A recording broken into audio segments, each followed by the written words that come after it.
श्री रामनवमी निमित्त आज आम्ही सगळेजण दर्शन घेण्यासाठी चाललो होतो हनुमान मंदिरामध्ये। तर हे आहे आपला आंबेठाण चौक। आंबेठाण चौकाचं ट्रॅफिक आज जरा कमीच होतं, कारण आज रामनवमी निमित्त कंपन्यांना देखील सुट्टी होती, शाळांना देखील सुट्टी होती। इथे पहा, आंबेठाण चौकात देखील श्री रामनवमी निमित्त खूप छानसा असा पोस्टर लागलेला आहे। त्यानंतर आम्ही पोहोचलो हनुमान मंदिरामध्ये। इथं देखील छानशी अशी फुलांनी सजावट केलेली होती। हनुमान मंदिरामध्ये सप्ताह चालू असल्यामुळे दुपारी खूप छान असा हरिपाठ तिथे चालू होता।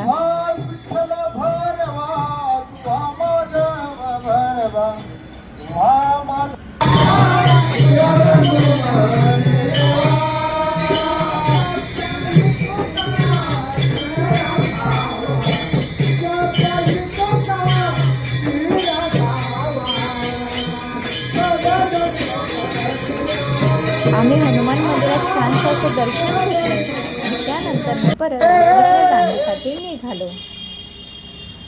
इथे देखील तुम्ही पूजेला लागणारं जे काही सामान आहे ते तुम्ही इथून देखील खरेदी करू शकता।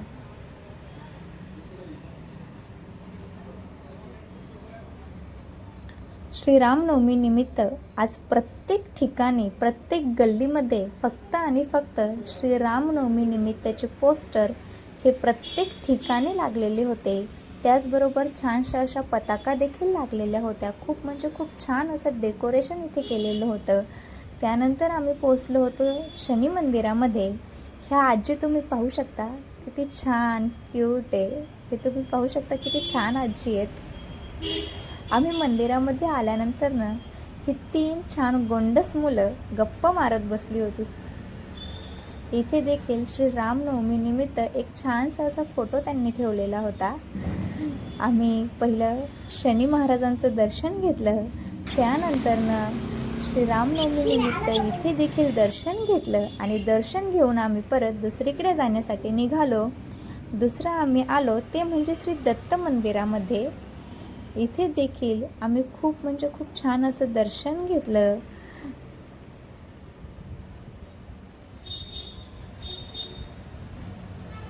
इथे आतमध्ये आल्यानंतर एक छान आणि सुंदर अशी पालखी होती।